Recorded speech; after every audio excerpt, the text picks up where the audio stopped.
Hola, hola, buenas noches, bienvenidos al programa, yo soy Jaime Bailey, hoy es miércoles 25 de octubre, estamos saliendo en directo, qué suerte la mía. Son las 10:30 de la noche aquí en Miami, nos están viendo en Estados Unidos, si digo Puerto Rico seguramente miento porque 8 de cada 10 personas siguen sin luz en Puerto Rico. En un momento voy a conversar con un brillante, muy inteligente, muy agudo escritor de origen venezolano, Carlos Rangel. No se pierdan a Carlos Rangel, que ha publicado un libro de ensayo formidable, titulado La Venezuela Imposible. No se pierdan a Carlos Rangel, que además es hijo de uno de los más brillantes pensadores en la historia de América Latina, ¿no? Bueno, vamos a hacer... Bienvenidos de vuelta al programa, estamos saliendo en directo, ha venido esta noche don Carlos J. Rangel. Carlos Rangel es escritor, es de origen venezolano, vive aquí en la Florida y acaba de publicar un libro formidable para entender la complejidad de la crisis venezolana. Ahí está la portada, La Venezuela Imposible. Felicitaciones, es un gran trabajo. Gracias por estar aquí. Buenas noches, Carlos. Buenas noches, Jaime. Muchísimas gracias por invitarme. Es un placer estar aquí en este buenísimo programa que vemos con mucha frecuencia en la casa. Gracias. ¿Por qué el título? Es decir, ¿por qué Venezuela parece imposible? Esa es una pregunta que se hace todo el mundo, por supuesto, en cuanto ve el título del libro. Hay que entender que nosotros crecimos con el gran mito de la Venezuela posible. Digo que es un mito porque es la Venezuela que uno pensaba que podía realizarse a través del esfuerzo y el trabajo, que eventualmente tendríamos un Estado de Derecho, igualdad de oportunidades, un país en vías de desarrollo que iba a ser posible. Lamentablemente, la estructura, el modelo de la ideología hegemónica que existe en el país está basada sobre el socialismo, y el socialismo, desgraciadamente, históricamente, en todas partes del mundo, no funciona. No funciona. No funciona. ¿Hasta qué edad viviste en Venezuela? ¿Tú naciste en Caracas? Yo nací en Caracas. ¿Hasta qué año, quiero decir? Para no delatar tu edad, perdóname. ¿Hasta qué año viviste en Venezuela? Bueno, hasta 1992, porque desgraciadamente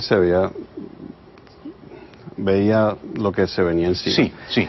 Claro, eso no quiere decir que me desvinculé. Inclusive hasta el año, estuve trabajando en Los Ángeles, hacía seminarios de gerencia ejecutiva en Venezuela, en México, en Argentina, algunos en Brasil también. También después, cuando me mudé para Miami de Los Ángeles, trabajé un rato con el Universal en unas oficinas que ellos tenían acá. Pero ya no vivías permanentemente en Caracas, o sea que llevas los últimos 25 años viviendo en el exilio, ¿no?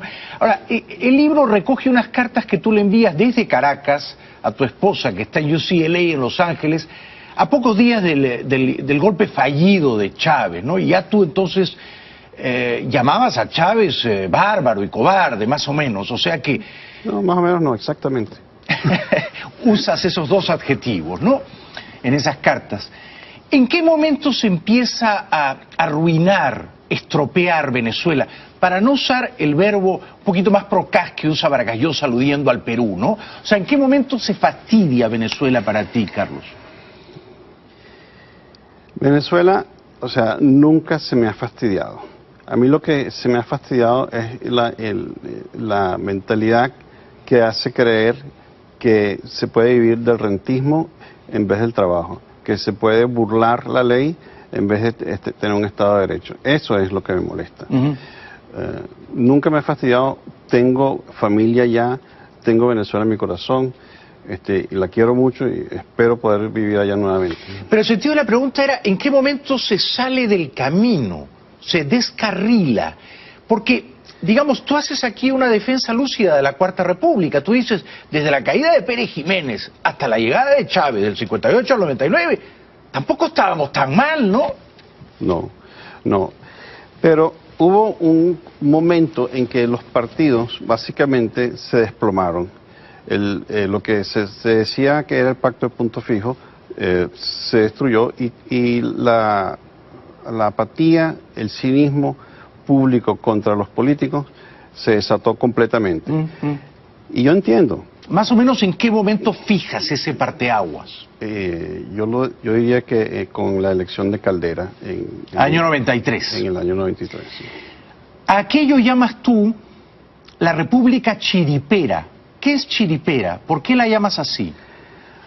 Bueno, la chiripa es un animalito un poco más pequeño que una cucaracha, que cuando uno prende la luz dentro de la cocina a la noche, salen escurriéndose por todas partes.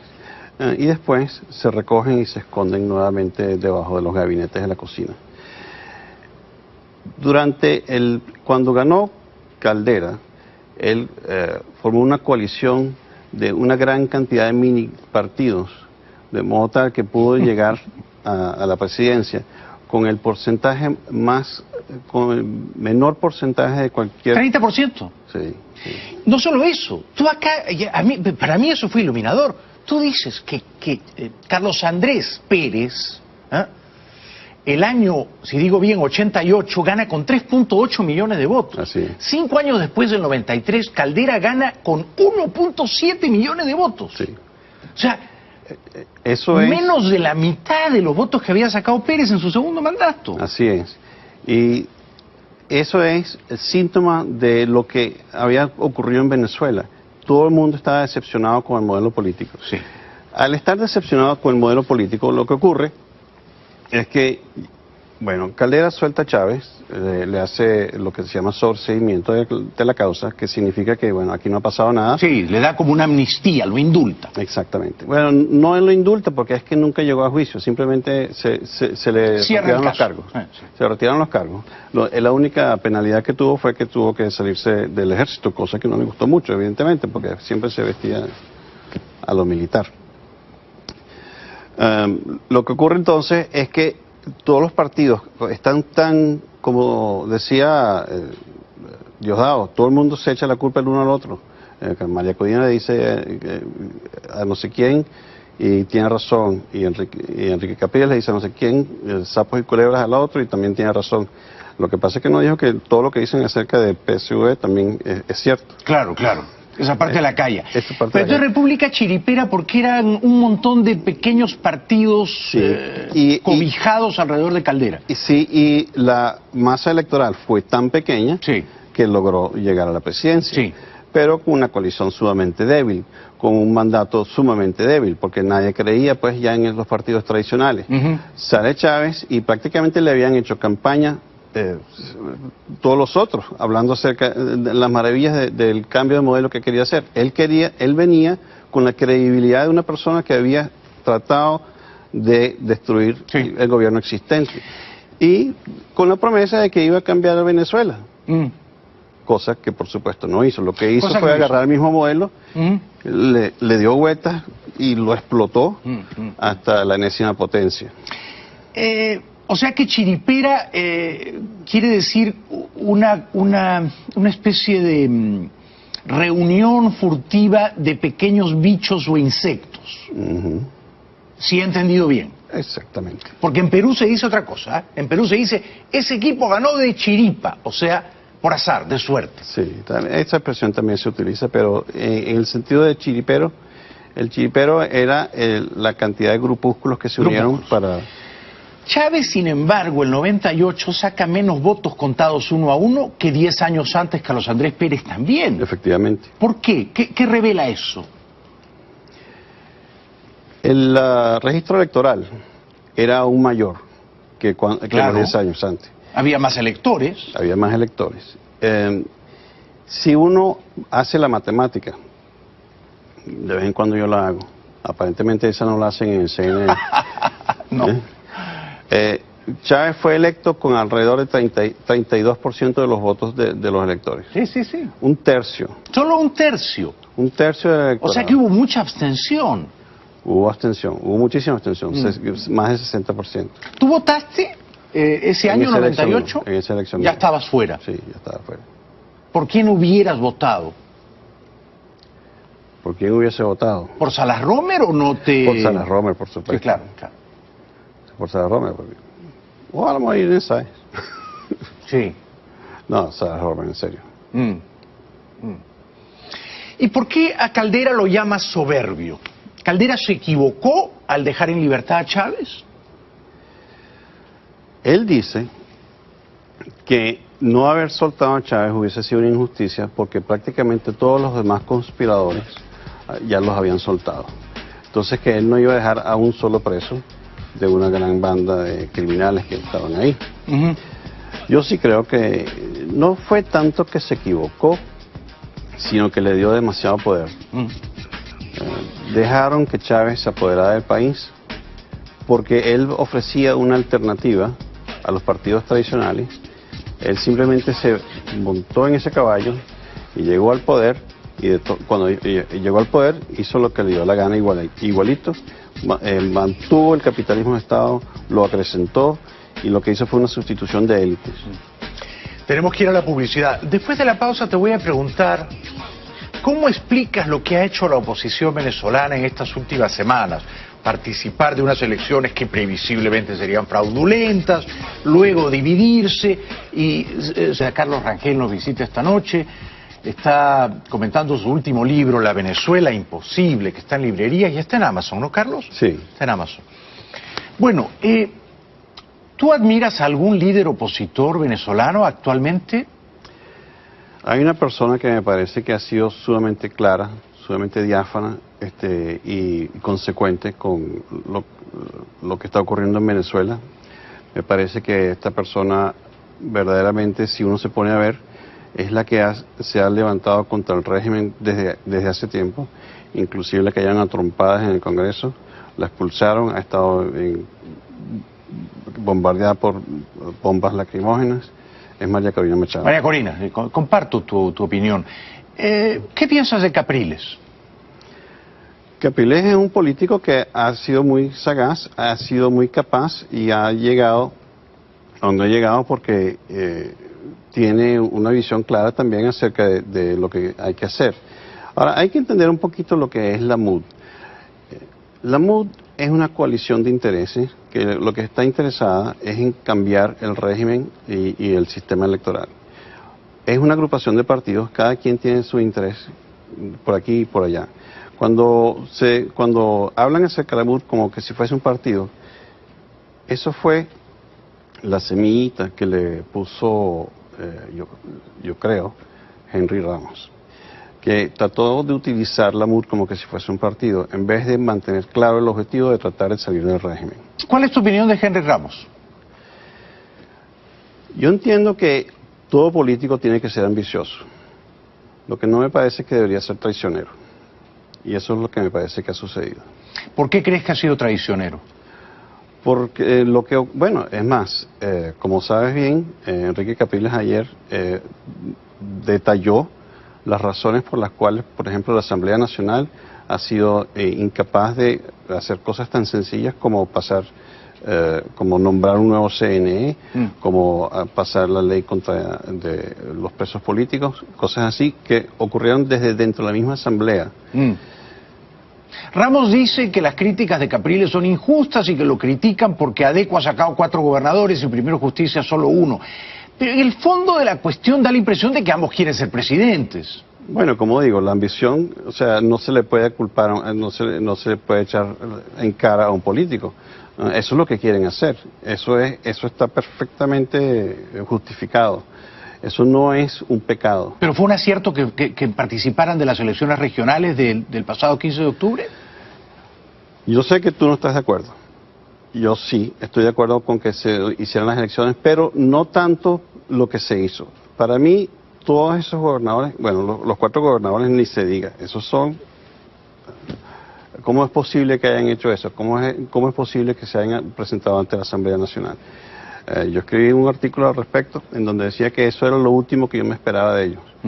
Porque eso, lo que tenía que hacer la elección era, bueno, la elección, como dice una muy querida amiga mía y prima, Beatriz Rangel, era para la oposición una proposición pierde-pierde. No había posibilidad de que, si no participaba, perdía la oposición. Si participaba, perdía la oposición. La única solución que había ante ese planteamiento que le puso el salamero del régimen era documentar extensivamente lo que estaba ocurriendo y no aceptar el resultado, aun si ganasen, porque esa elección era un fraude telegrafiado. Lo que tenía que hacerse era demostrar el fraude para deslegitimizar completamente el CNE, nombrar el nuevo CNE y convocar unas elecciones con un nuevo CNE. Bueno, yo no comparto tu análisis. Yo sí creo que fue un error participar de esas elecciones. Hay maneras de perder y perder sacrificando los principios no es lo mismo que perder sin negociar el honor, ¿no? Porque yo no diría que los 4 gobernadores que se han reunido con Delcy y con Maduro ganaron, no han ganado nada, han traicionado los pocos ideales democráticos que supuestamente abrazaban, ¿no? Es una cosa verdaderamente humillante. Fíjate, esa supuesta consulta que se hizo, a mí me parece una ridiculez. Aquí lo que había que tener al principio, si se hubiese hecho una consulta en los años 1850 acerca de la esclavitud aquí en los Estados Unidos, hubiese sido popular probablemente. Eso es falta de liderazgo. Hay que tomar una posición en principios, y yo sí pienso que debería haber habido elecciones, pero lo que también pienso es que tenían que haber sido declaradas desde el primer momento como fraude, así ganaron o perdieron. Claro, porque, digamos, en tu libro tú revelas una conversación que yo desconocía del entonces ministro del Interior, Rodríguez Torres, allá por 2013, cuando Maduro le roba la elección a Capriles. Oficialmente se la adjudican a Maduro por una diferencia de 240, 250 mil votos. A mí me dijo Capriles en Bogotá, Maduro se robó más o menos 400, 500 mil votos, y me lo dijo en televisión. Sí. Tú citas en tu libro a Rodríguez Torres diciendo, vale, sí, añadimos, me gustó el verbo, ¿no? Añadimos 350 mil votos a Maduro. Si él, en el conteo oficial, gana por 250 mil, y Rodríguez Torres, que era ministro del Interior, dice que se robaron 350 mil votos, es que Capriles ganó la elección. De modo que, por lo menos desde 2013, están haciendo fraudes. ¿No? Desde antes. Y desde antes. Desde antes. Entonces, ¿cómo se justifica participar de una elección si tú sabes que te la van a robar? Tú tienes que crear un cuerpo político, un cuerpo civil, tú tienes que crear una conciencia ciudadana. Lo más importante de una democracia no es contar votos, es crear ciudadanos. Claro. Y tú solamente puedes crear ciudadanos asegurándose de que, bueno, que tengan todas las armas para ser ciudadanos. Tienen el voto, la protesta, la queja, la sociedad civil, las agrupaciones civiles, todo eso hay que permitirlo. O sea, todo eso hay que luchar por ello, porque por la democracia nadie permite nada, todo el mundo hay que luchar. Pero si los votos te los van a robar, entonces la protesta ciudadana, la rebeldía cívica, consiste precisamente en no votar. Fíjate, tú me preguntas de que si desde el 2013 es que está el fraude. El voto para la Asamblea Constituyente de 1999, nuevamente, alrededor de un tercio del electorado votó a favor de esa asamblea. Los delegados a esa asamblea obtuvieron el 67% de los votos emitidos. El 67%. La asamblea fue constituida por 95% de partidarios del gobierno. O sea, ya desde entonces estaban manipulando el sistema electoral para hacer lo que les daba la gana. Claro, claro. Pero, Carlos, lo que no encuentro es consistencia en tu posición. O sea, si tú admiras a María Corina Machado, María Corina dijo, no vayamos a votar el 15 de octubre. Tú la admiras. Tú, por otro lado, dices, no, el fraude no es desde 2013, es desde mucho antes. Tienes razón. Smartmatic lo ha dicho también. Era la empresa que contaba los votos. Y sin embargo tú dices que sí había que ir a votar el 15 de octubre. Entonces, ¿cómo conciliar todas esas posiciones en una? Porque, ¿qué es lo que le convenía al gobierno? Lo que le convenía al gobierno es lo que ha ocurrido. Que la oposición participara, arrojarle migajas, 5 gobernadores, luego conminarlos a humillarse, humillarlos y dividir a la oposición. El gobierno ha ganado en toda la línea. Bueno, es lo que te digo, era una proposición pierde-pierde, no importaba lo que sea. No era lo mismo perder diciendo no participamos. Hacer lo mismo que hicieron frente a la constituyente de fines de julio. No participamos. Todos los constituyentes son de ustedes, todos los gobernadores son de usted. Era una manera honrosa de perder. Estoy en desacuerdo. Sin embargo, admiras a María Corina. ¿Ah? Por supuesto que sí, porque... Pero María Corina estuvo en desacuerdo con ir a votar. Bueno, y me parece muy bien, y me parece importante que hubiese gente en desacuerdo, y me parece más importante que hubiese gente que lo dijera en voz alta, duro, que todo el mundo les escuchara. Lo que no me parece bien es la gente que se quedó en la casa dándose vueltas con los pulgares. No es dándose vueltas los pulgares. No, es gente que se queda en la casa como una manera de protestar. Porque mira cómo ha terminado la charada. Si tú dices, había que postular gobernadores, había que ir a votar, pero es que mira cómo ha terminado el sainete. Bueno. Maduro y Cabello han salido fortalecidos. Fue un error de cálculo político y me sorprende que tú lo apruebes. Yo lo que apruebo es que existe democracia, aunque sea elecciones amañadas. Fíjate que, por ejemplo, exista democracia, has dicho. Fíjate, por ejemplo, en las Filipinas. Exista democracia, has dicho. Eso no es democracia, No. por favor. Fíjate en las Filipinas lo que ocurrió. En las Filipinas hubo un voto que lo que llamaron no me lleves a pasear con Duterte, no me hagas eso, no me hagas eso. Tú eres listo, yo no soy tan tonto. Estamos hablando de Venezuela, no de Duterte, ni de Ferdinand Marcos, ni de la viuda de Marcos. Yo lo que creo es que en tu posición hay un montón de chiripas juntas, ¿ah? Y no todas las chiripas están de acuerdo, ¿me explico? Y yo lo que creo es que si tú vivieras en Caracas y yo también, ni tú ni yo hubiéramos ido a votar, ni tú ni yo. Y ni tú ni yo hubiéramos sido candidatos a gobernadores, porque hubiéramos tenido la mínima coherencia moral de decir, si me van a meter la mano y me van a robar la elección, yo no me presto a ello. Mi posición era que sí debería haber votos, pero que el voto debería ser nulo. ¿Tú hubieras ido a votar? Hubiese votado nulo. ¿No? Y yo quería preguntarte por tu padre. Todos los que hemos leído del buen salvaje al buen revolucionario sabemos que tu padre fue un visionario, un pensador de una lucidez salvaje, ¿no? Que se adelantó a su tiempo. ¿Qué edad tenías tú cuando tu papá se quitó la vida, Carlos? 27. ¿27 años? 27, 28 por ahí, sí. No, más, 32. ¿Tuviste una buena relación con él? ¿Fueron amigos? Por supuesto que sí. Éramos muy cercanos. Éramos muy cercanos. ¿Vivías con él? Yo lo veía, no, yo ya estaba casado, o sea, bueno, no estaba, desde pequeño viví con él durante mucho tiempo. Después él se casó en segundas nupcias con Sofía y nos veíamos con mucha frecuencia. Yo viví un tiempo aquí haciendo carrera en universitaria. Regresé a Venezuela y trabajábamos en unas oficinas una al lado de la otra, entonces lo veía prácticamente todos los días. ¿Te sorprendió su muerte? ¿Te sorprendió que se quitara la vida? Por supuesto, es un shock que inevitable.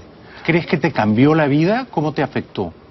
Bueno, sí, ante una muerte así, inesperada, uno piensa, bueno, se acabó la historia aquí, se acabó el cuento, se acabó, pero uno tiene que seguir para adelante. Pues. ¿Te hubiera gustado tener la oportunidad de despedirte de él? Por supuesto, pero una despedida un poco menos.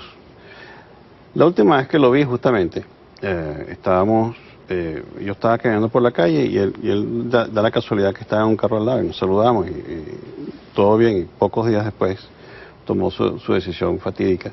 ¿Qué edad tenía él? 58. Era joven. Por supuesto que era joven.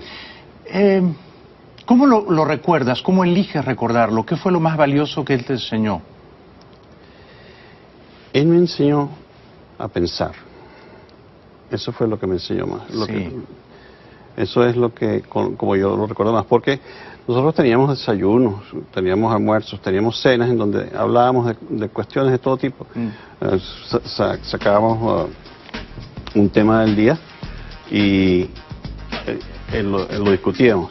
Yo pensaba que eso era lo más normal de este mundo, pero resulta que después me enteré que no, que eso no sucede en todas las casas del mundo. Es muy infrecuente, es muy infrecuente. Eres un digno hijo de tu padre, brillantísimo intelectual. He disfrutado mucho de tu libro, La Venezuela Imposible. Lo recomiendo con entusiasmo para entender la gravedad de la crisis venezolana. Vuelve pronto, por favor, querido Carlos Rangel. ¿Cómo no? Muchas gracias por visitarnos. Muchas gracias a ti por invitarme. Hasta pronto. La Venezuela Imposible. No dejen de leerlo, ¿eh? Regresamos después. no es un pecado. ¿Pero fue un acierto que participaran de las elecciones regionales del pasado 15 de octubre? Yo sé que tú no estás de acuerdo. Yo sí estoy de acuerdo con que se hicieran las elecciones, pero no tanto lo que se hizo. Para mí, todos esos gobernadores, bueno, los 4 gobernadores ni se diga, esos son... ¿Cómo es posible que hayan hecho eso? ¿Cómo es posible que se hayan presentado ante la Asamblea Nacional? Yo escribí un artículo al respecto en donde decía que eso era lo último que yo me esperaba de ellos. Porque eso, lo que tenía que hacer la elección era, bueno, la elección, como dice una muy querida amiga mía y prima, Beatriz Rangel, era para la oposición una proposición pierde-pierde. No había posibilidad de que, si no participaba, perdía la oposición. Si participaba, perdía la oposición. La única solución que había ante ese planteamiento que le puso el salamero del régimen era documentar extensivamente lo que estaba ocurriendo y no aceptar el resultado, aun si ganasen, porque esa elección era un fraude telegrafiado. Lo que tenía que hacerse era demostrar el fraude para deslegitimizar completamente el CNE, nombrar el nuevo CNE y convocar unas elecciones con un nuevo CNE. Bueno, yo no comparto tu análisis. Yo sí creo que fue un error participar de esas elecciones.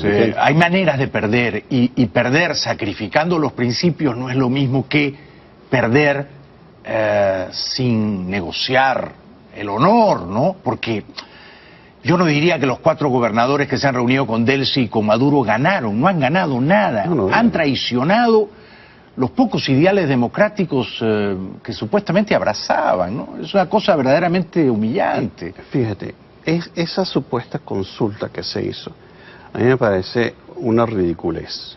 Aquí lo que había que tener al principio, si se hubiese hecho una consulta en los años 1850 acerca de la esclavitud aquí en los Estados Unidos, hubiese sido popular probablemente. Eso es falta de liderazgo.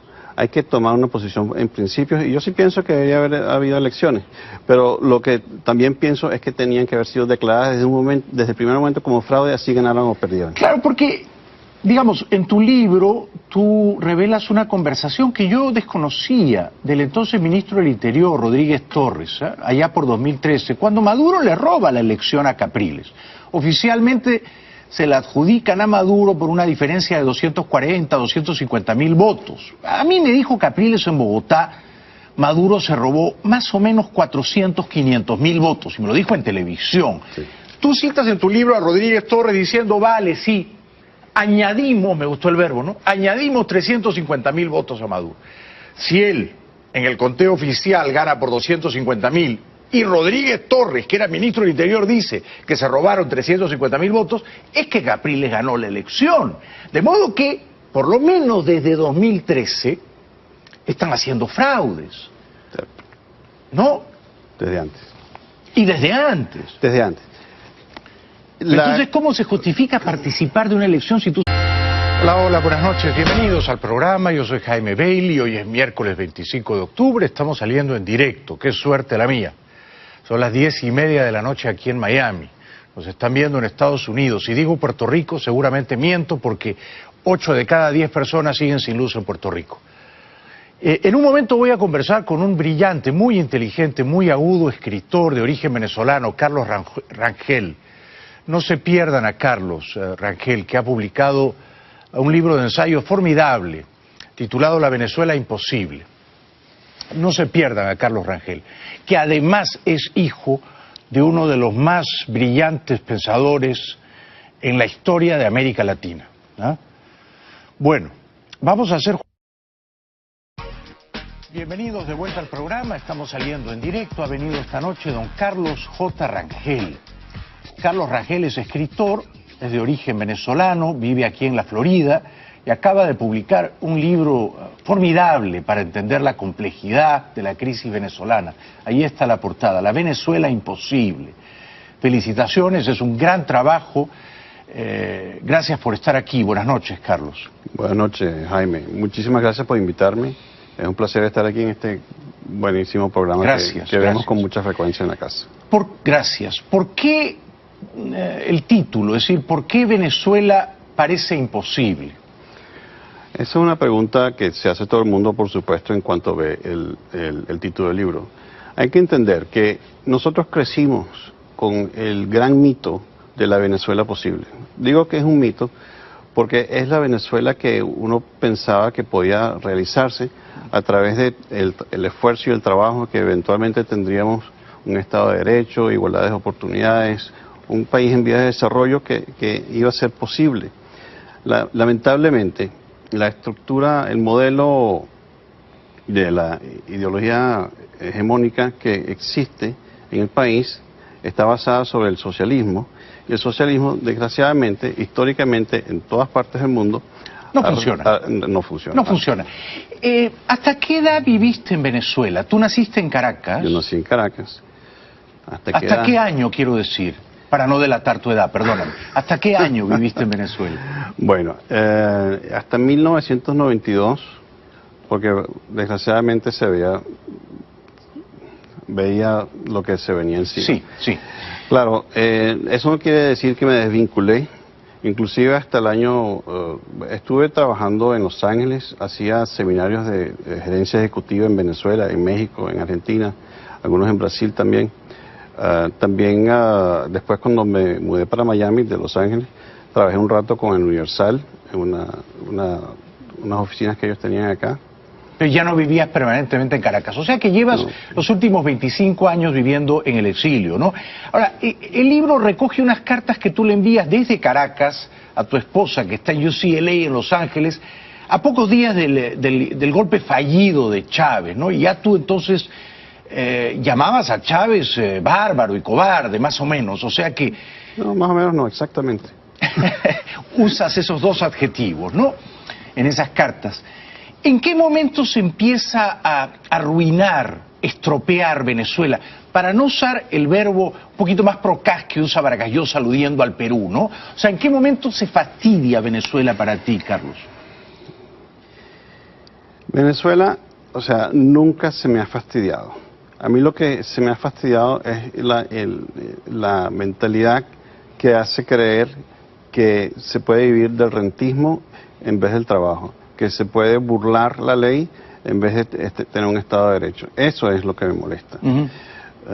Nunca me ha fastidiado, tengo familia ya, tengo Venezuela en mi corazón, y la quiero mucho y espero poder vivir allá nuevamente. Pero el sentido de la pregunta era, ¿en qué momento se sale del camino, se descarrila?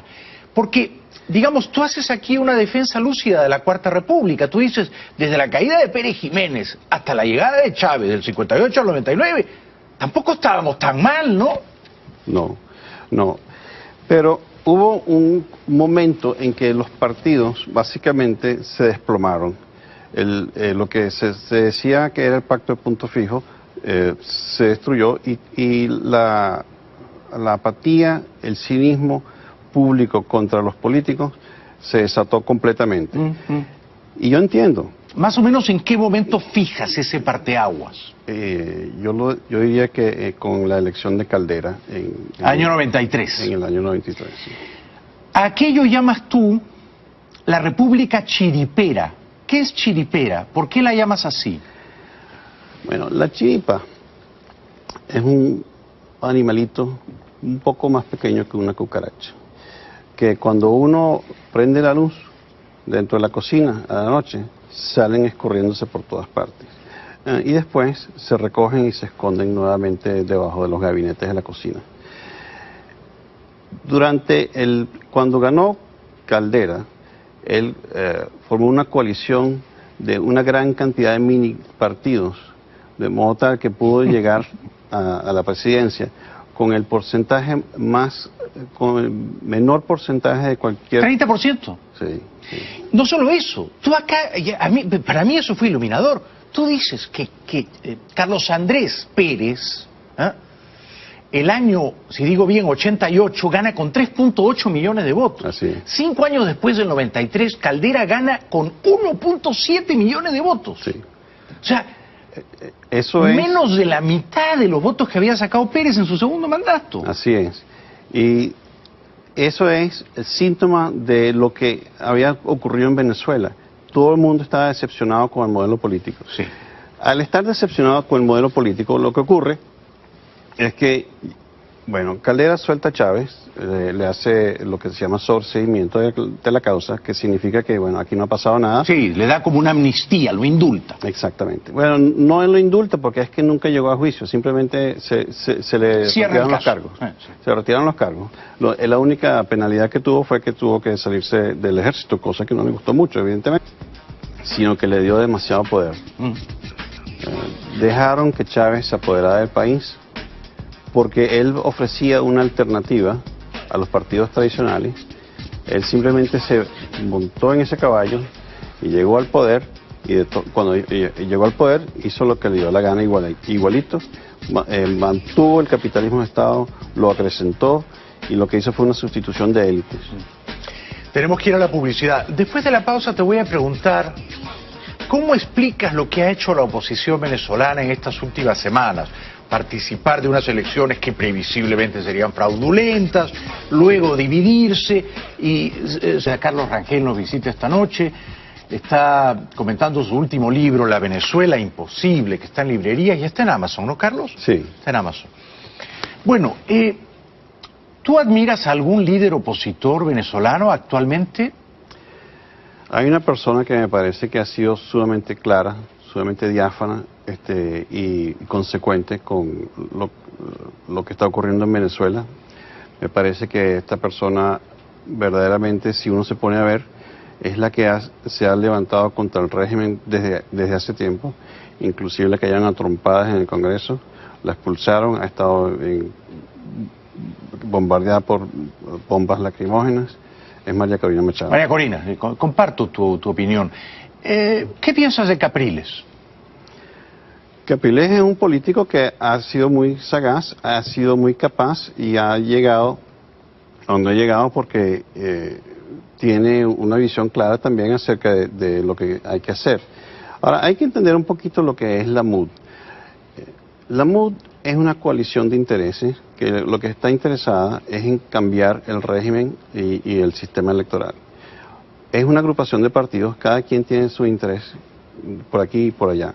Cuando hablan acerca de la MUD como que si fuese un partido, eso fue la semillita que le puso, yo creo, Henry Ramos, que trató de utilizar la MUD como que si fuese un partido, en vez de mantener claro el objetivo de tratar de salir del régimen. ¿Cuál es tu opinión de Henry Ramos? Yo entiendo que todo político tiene que ser ambicioso. Lo que no me parece es que debería ser traicionero. Y eso es lo que me parece que ha sucedido. ¿Por qué crees que ha sido traicionero? Porque bueno, es más, como sabes bien, Enrique Capriles ayer detalló las razones por las cuales, por ejemplo, la Asamblea Nacional ha sido incapaz de hacer cosas tan sencillas como como nombrar un nuevo CNE, como pasar la ley contra los presos políticos, cosas así que ocurrieron desde dentro de la misma Asamblea. Ramos dice que las críticas de Capriles son injustas y que lo critican porque Adeco ha sacado 4 gobernadores y Primero Justicia solo 1. Pero en el fondo de la cuestión da la impresión de que ambos quieren ser presidentes. Bueno, como digo, la ambición, o sea, no se le puede culpar, no se le puede echar en cara a un político. Eso es lo que quieren hacer. Eso está perfectamente justificado. Eso no, porque siempre se vestía a lo militar. Lo que ocurre entonces es que todos los partidos están tan, como decía Diosdado, todo el mundo se echa la culpa el uno al otro. María Corina dice a no sé quién y tiene razón, y Enrique Capriles le dice a no sé quién, sapos y culebras al otro y también tiene razón. Lo que pasa es que no dijo que todo lo que dicen acerca del PSV también es cierto. Claro, claro. Esa parte de la calle. Pero esto es República Chiripera porque eran un montón de pequeños partidos cobijados alrededor de Caldera. Y la masa electoral fue tan pequeña que logró llegar a la presidencia. Pero con una coalición sumamente débil, con un mandato sumamente débil, porque nadie creía pues ya en los partidos tradicionales. Sale Chávez y prácticamente le habían hecho campaña todos los otros, hablando acerca de las maravillas del cambio de modelo que quería hacer. Él venía con la credibilidad de una persona que había tratado de destruir Sí. el gobierno existente. Y con la promesa de que iba a cambiar a Venezuela. Cosa que por supuesto no hizo. Lo que hizo Cosa fue que no agarrar el mismo modelo, le dio vueltas y lo explotó hasta la enésima potencia. O sea que chiripera quiere decir una especie de reunión furtiva de pequeños bichos o insectos. Si he entendido bien. Exactamente. Porque en Perú se dice otra cosa. En Perú se dice, ese equipo ganó de chiripa, o sea, por azar, de suerte. Sí, esa expresión también se utiliza, pero en el sentido de chiripero, el chiripero era la cantidad de grupúsculos que se unieron para... Chávez, sin embargo, el 98 saca menos votos contados 1 a 1 que 10 años antes Carlos Andrés Pérez también. Efectivamente. ¿Por qué? ¿Qué revela eso? El registro electoral era aún mayor que Claro. los 10 años antes. Había más electores. Había más electores. Si uno hace la matemática, de vez en cuando yo la hago, aparentemente esa no la hacen en el CNN. No. Chávez fue electo con alrededor de 32% de los votos de los electores. Sí. Un tercio. Solo un tercio. Un tercio del electorado. O sea que hubo mucha abstención. Hubo abstención, hubo muchísima abstención, más del 60%. ¿Tú votaste ese año, esa elección 98? no, en esa elección Ya no. estabas fuera. Sí, ya estaba fuera. ¿Por quién hubieras votado? ¿Por quién hubiese votado? ¿Por Salas Romer o no te...? Por Salas Romer, por supuesto. Sí, claro. Por Salas Romer. O a lo mejor Inés Sáenz. Sí. No, Salas Romer, en serio. ¿Y por qué a Caldera lo llamas soberbio? ¿Caldera se equivocó al dejar en libertad a Chávez? Él dice que no haber soltado a Chávez hubiese sido una injusticia porque prácticamente todos los demás conspiradores ya los habían soltado. Entonces que él no iba a dejar a un solo preso de una gran banda de criminales que estaban ahí. Yo sí creo que no fue tanto que se equivocó,